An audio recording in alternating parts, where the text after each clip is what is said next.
Hola, mi nombre es Lorena Pardo, yo soy docente de pediatría y del Departamento de Bacteriología y Virología. Primero que nada vamos a analizar las infecciones de piel y tejido blando, los aspectos clínicos y de los microorganismos que están involucrados, y luego en una segunda instancia vamos a abordar sobre todo el tratamiento en general y en particular el antibiótico. Entonces, como ustedes ya saben, la piel es un órgano complejo y extenso que recubre todo el ser humano y que lo protege de las agresiones del exterior. También lo protege de microorganismos que pueden ser patógenos y que pueden causar las infecciones. Esto es por un lado, porque por otro lado también hay microorganismos que recubren esta superficie, que lejos de constituir o realizar un daño al hospedero, tiene múltiples ventajas y protege de alguna manera de la colonización por patógenos externos. Esta microbiota, que es dinámica a lo largo de la vida y en distintas etapas de la vida y que es muy variable en su composición, está en un equilibrio con el hospedero y va variando en las distintas etapas de la vida. De acuerdo entonces al sector de la piel involucrada, es que vamos a ver las distintas presentaciones clínicas. Tal es así que, por ejemplo, cuando están involucradas los sectores superficiales, como la epidermis, podemos observar el impétigo, característicamente con las lesiones costrosas, y cuando hay sectores más profundos, con afectación del celular subcutáneo y la dermis, por ejemplo, en la celulitis. Cuando hay obstrucción de los folículos pilosos, ¿no?, de la piel, podemos observar, por ejemplo, en la barba, la foliculitis secundaria al rasurado, por ejemplo, y cuando el folículo piloso se afecta más profundamente, es que forma el forúnculo. Cuando esta obstrucción ocurre en las glándulas apócrinas, por ejemplo, las sudoríparas de las axilas, en otras topografías, podemos observar la hidrosadenitis, que con contenido purulento, más abundantes y más grandes que en los anteriores. Entonces, cuando se produce una infección de piel, siempre hay que pensar cuáles son los factores predisponentes en ese paciente, y uno los podría clasificar de acuerdo a si son factores del hospedero, factores del ambiente o factores del microorganismo que ustedes analizaron en el curso del BCP. Con respecto a los factores del hospedero, en particular en los niños, que como ustedes saben, secundarios a los juegos y el aprender a caminar y a ponerse de pie, existen roturas de la barrera cutánea, formas de lastimaduras, ¿no?, que pueden ser como muy ostensibles clínicamente o ser pequeñas soluciones de continuidad secundarias, por ejemplo, a picaduras de insectos que muchas veces son imperceptibles. La composición de la microbiota también es importante y esta cambia, por ejemplo, si estuvimos expuestos a baños de inmersión, ¿no? O si, por ejemplo, tenemos una actividad no sé, en zonas húmedas, ¿no? Y algunas alteraciones de la inmunidad, quizás no tanto en pacientes pediátricos, pero sí en más grandes o en adultos, por ejemplo, secundarias a algunas comorbilidades como alteraciones vasculares o diabetes, por ejemplo. Entonces, en este esquema, ustedes están observando la piel, como en general ocurre este proceso que hablábamos, ¿no? La rotura, el principal factor protector que tenemos contra los microorganismos que están formando parte de la microbiota, y algunos en particular, por ejemplo, Staphylococcus aureus, que tiene la capacidad luego de que se rompe esta barrera mecánica de colonizar sectores más profundos por las diversas moléculas que tiene de su superficie que le permiten, por ejemplo, adherirse al colágeno, a la fibronectina, que solo quedan expuestos cuando está rota la piel y que luego de colonizar se multiplican liberando productos de la pared bacteriana, como por ejemplo son los ácidos teicoicos, lipoteicoicos o el peptidoglicán, y liberando al medio exterior toxinas, muchas de ellas, entonces juntos con los componentes de la pared bacteriana, que van a desencadenar una respuesta inflamatoria con la consiguiente liberación de citoquinas y el reclutamiento de las distintas células inflamatorias que van a dar lugar, origen a las manifestaciones clínicas típicas de las infecciones y más aún de las de piel, como son el rubor, ¿no?, que es el enrojecimiento, la hinchazón o el edema, el calor, ¿no?, en la zona infectada y el dolor. Estas infecciones de piel uno las puede clasificar de múltiples formas, ¿no? Si son agudas o son crónicas, si tienen necrosis o no tienen necrosis, y en cuanto a la extensión de la infección de piel y si, por lo tanto, también se encuentra complicada o no complicada. En particular, me gusta esta clasificación que las divide en necrotizantes, como quizás veíamos en esquemas previos, donde afectan acá a sectores muy profundos de los tejidos blandos, como por ejemplo el músculo, ¿no?, en la piomiositis o la miositis, y las fascias que lo rodean, las fascitis necrotizantes, ¿no?, y la gangrena por microorganismos anaerobios como son los clostridios. Este grupo de infecciones pueden comprometer rápidamente la vida del paciente y son muy graves y son raras en los niños y también en los adultos. Y dentro de las infecciones de piel, que por lejos son las más frecuentes, las podemos dividir, que son no necrotizantes, las podemos dividir en, si están afectadas, los sectores más superficiales de la piel, como veíamos hoy en el impétigo, o en sectores más profundos como la celulitis, la erisipela o los abscesos cutáneos.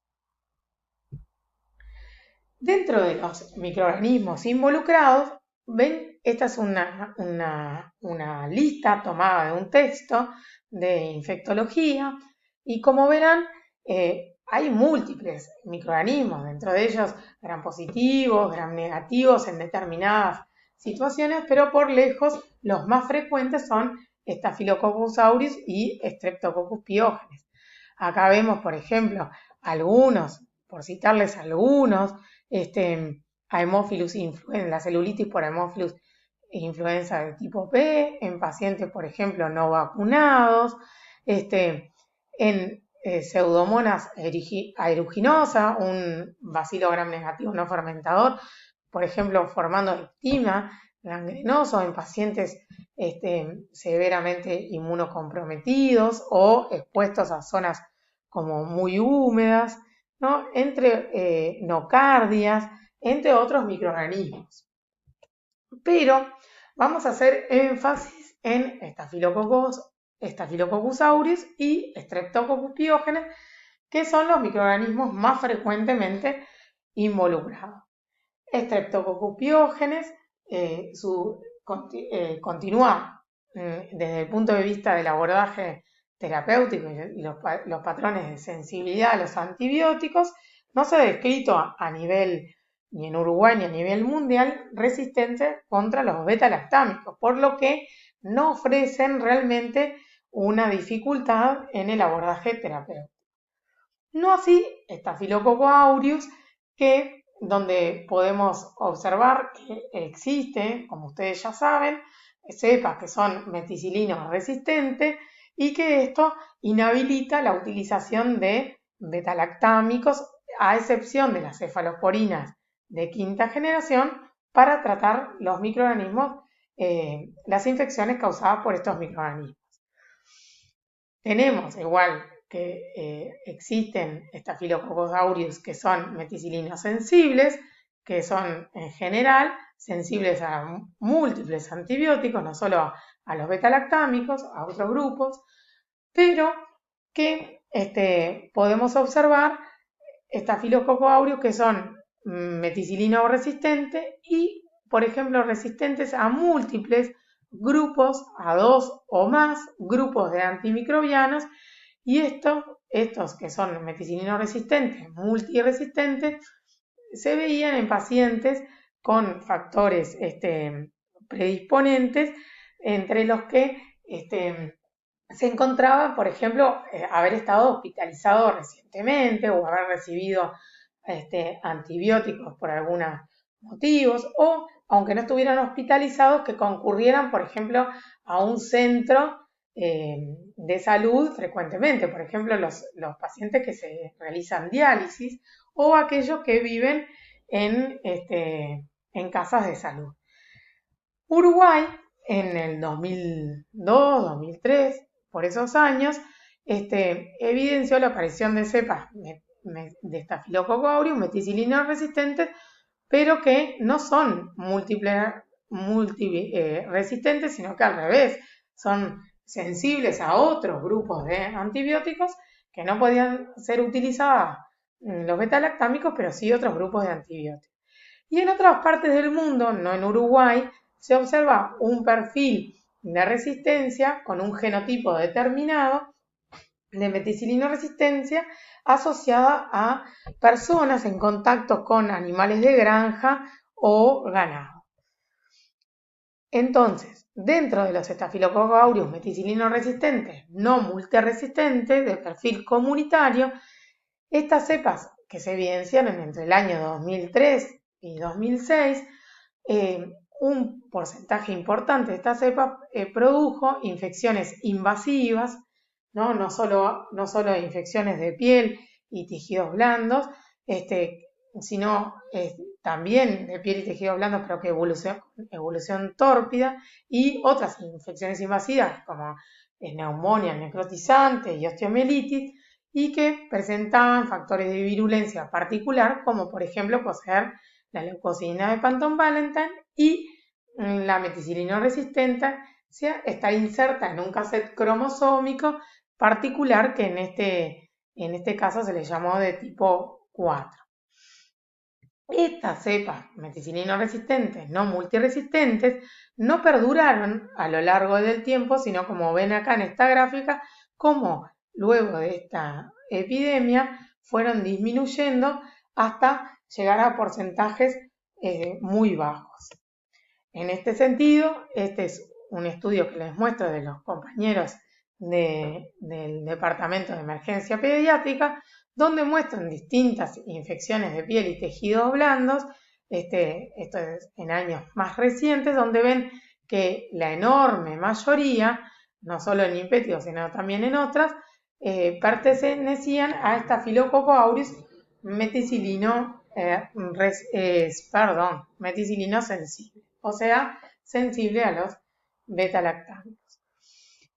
Con la meticilino resistencia, con los meticilinos resistentes de perfil comunitario, a veces se veía este patrón de resistencia a eritromicina e inducible a clindamicina, formando el efecto D típico en las placas de Petri cuando realizábamos el estudio in vitro, y este perfil se observó en un porcentaje variable, pero si ven en negro está la sensibilidad a estos dos antibióticos, ven que a lo largo del tiempo fue aumentando la sensibilidad, o sea, disminuyendo la resistencia, a medida que la clona de Staphylococcus aureus procedente de la comunidad fue disminuyendo, como lo observábamos en las gráficas previas.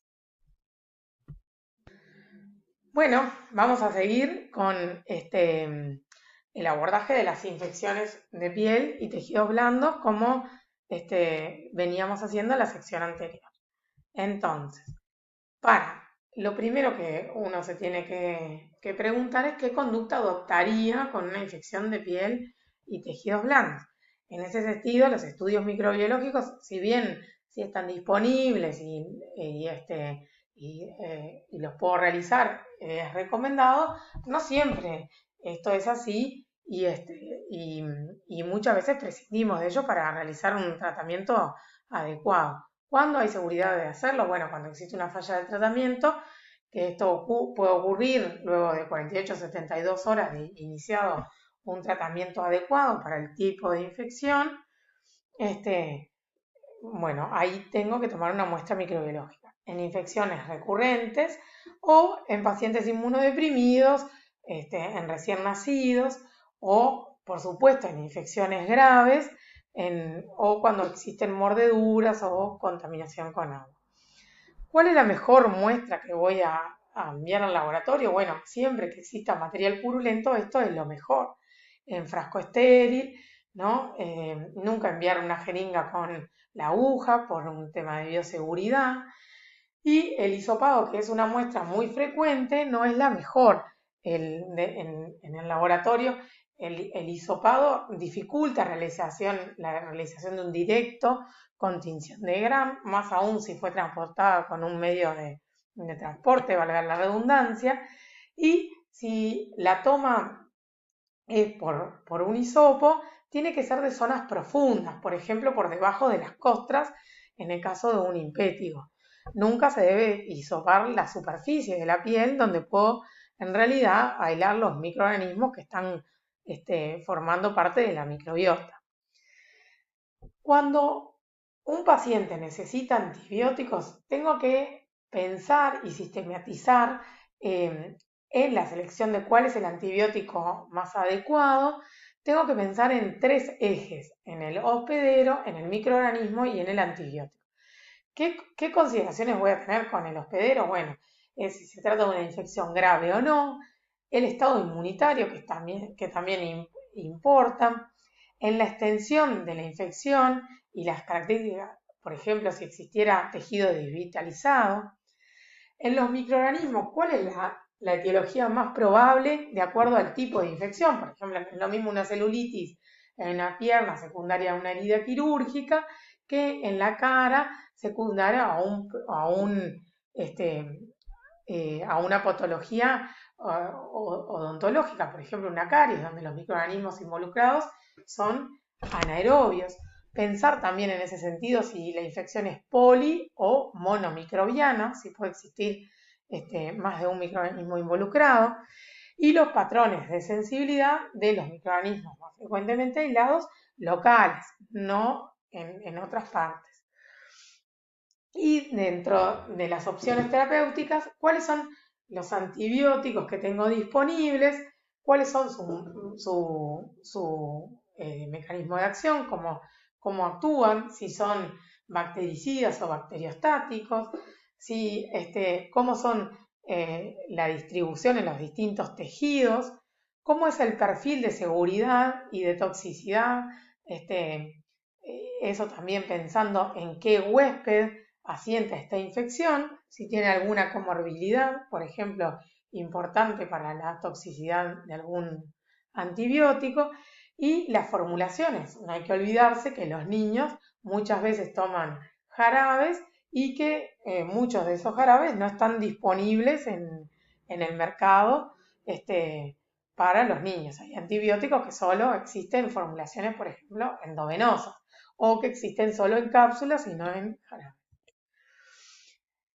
Lo primero a tener en cuenta es que dentro de las infecciones superficiales no todas requieren tratamiento antibiótico. Por ejemplo, una foliculitis con un drenaje en antisepsia, ¿no? Aquellas que se acuerdan que comprometían los folículos pilosos, por ejemplo, de la barba, muchas de ellas no requieren tratamiento antibiótico. ¿Qué es lo importante en las infecciones superficiales? La higiene local. Y a veces, coadyuvando a esta higiene local, cuando los estratos involucrados son los más superficiales, como el córneo o o la mucosa epidermoide, lo ideal es la vía tópica. Hay un par de conceptos a tener en cuenta con la vía tópica, es que los preparados antimicrobianos tópicos están diseñados para distintos sectores, por ejemplo, algunos son oftálmicos, en gotas, en ungüentos, otros son para la mucosa nasal, otros son para la piel, y que estos no son intercambiables y que si nosotros los intercambiamos no siguiendo las recomendaciones del fabricante, podemos tener reacciones adversas. ¿Cuáles son los de más y los de menos de los antibióticos tópicos? Claramente la lista está a favor de los demás. Es que tienen escasa absorción, entonces se concentran en la zona, ¿no? A nivel de la superficie de la piel y se concentra poco en los tejidos profundos. Esto también puede en algunos momentos ser una desventaja, la escasa absorción, pero esto hace que tenga menos efectos adversos a nivel sistémico y también menos interacciones farmacológicas con otros posibles medicamentos que el paciente puede estar recibiendo. Son fáciles de administrar, lo puede hacer un niño escolar o un adolescente o los cuidadores de cualquier niño y tienen bajo costo. Dentro de las desventajas es que la dosificación en el sitio de acción puede ser variable de acuerdo al, ¿no? Por ejemplo, si es a nivel por ejemplo, de la mucosa conjuntival, las gotas pueden ser barridas por las lágrimas y el ungüento puede favorecer a que se concentre más, pero en la piel también existe variabilidad y que a muchos de ellos existe un desarrollo de resistencia a estos antimicrobianos por parte de los microorganismos que van en aumento por justamente la variabilidad de las concentraciones a nivel local, que muchas veces exponen a estos microorganismos a concentraciones subinhibitorias. Dentro de los antibióticos tópicos más frecuentemente utilizados, son los que están en la lista que ustedes van a ver a la izquierda, pero dentro de ellos los que existen evidencia clínica con ensayos clínicos controlados son los dos primeros, que son la mupirocina y el ácido fusílico. El ácido fusílico, lo único que voy a decirles es que a nivel de la FDA, que es la Asociación Americana de Control de los Medicamentos, no está aprobado por el perfil de seguridad porque tiene más efectos adversos que los otros antimicrobianos, como por ejemplo la mupirocina. No está recomendado en los niños muy chiquititos, en los lactantes, no está recomendada el ácido fusílico en zonas muy extensas, ni realizar aplicaciones mayores a una semana. Existen preparados de antibióticos con antivirales y antifúngicos y a veces con, por ejemplo, corticoides en combinaciones de dosis fijas que no están recomendados, porque si bien a veces tenemos la duda de cuál es el microorganismo que puede estar involucrado, esto ha visto que está asociado con mayor fracaso terapéutico, con mayor posibilidad de efectos adversos y a su vez con mayor desarrollo de resistencia, por lo que habitualmente no lo recomendamos. Dentro de los antimicrobianos que utilizamos están las aminopenicilinas con inhibidores de las beta-lactamasas, sobre todo no pensando en Streptococcus pyogenes, que es uniformemente sensible a los beta-lactámicos, sino pensando en las penicilinasas de Staphylococcus aureus.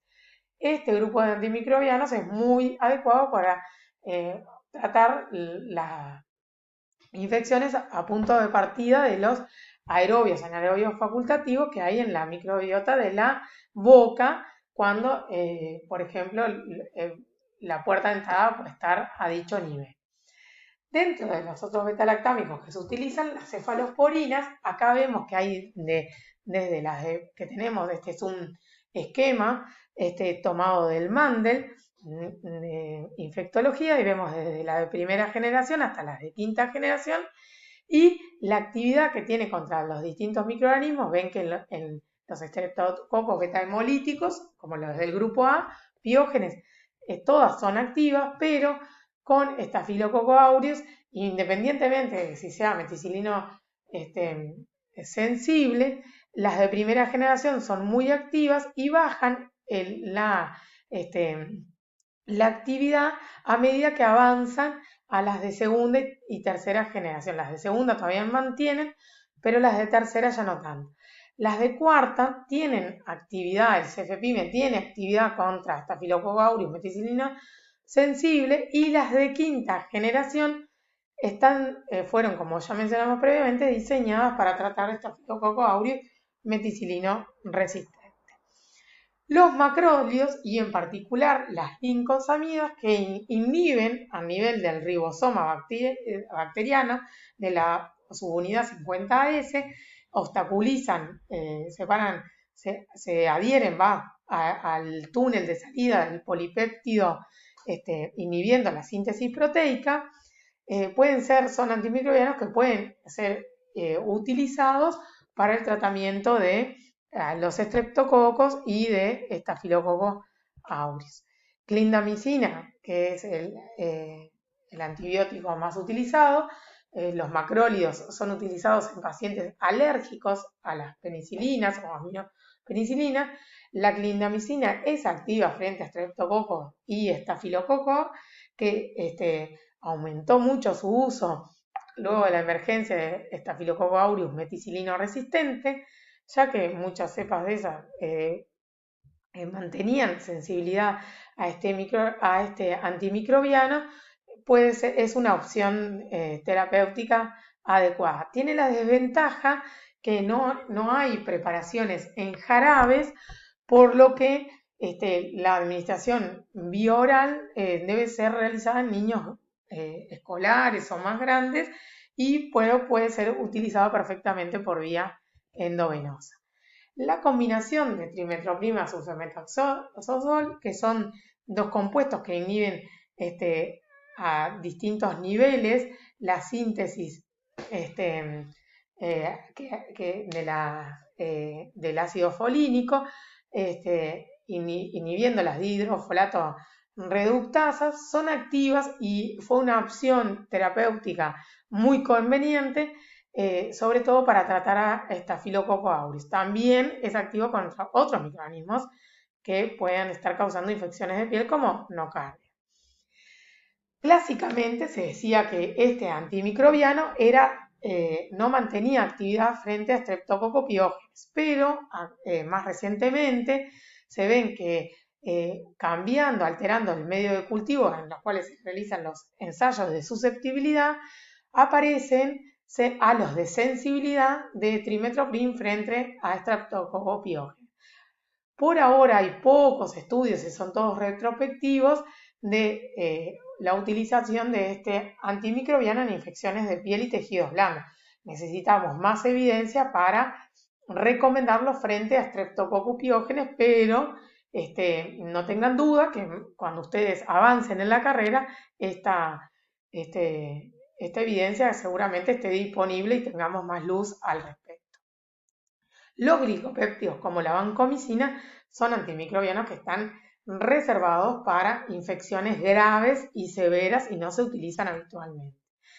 Entonces, mirando un poco el algoritmo de manejo de las infecciones, nosotros podemos dividirlas en purulentas y no purulentas, en donde en las purulentas siempre, si ustedes ven las leves, moderadas y severas, siempre recomendamos el drenaje, y tanto en las purulentas como en las no purulentas se pueden utilizar cefradina o aminopenicilinas con inhibidores de las beta-lactamasas, y a medida que aumenta la severidad podemos utilizar clindamicina o trimetoprim, y tanto en las purulentas como en no purulentas, la utilización de vancomicina con algún otro antimicrobiano parecería ser lo más adecuado. Cualquier pregunta que surja, no duden en escribir.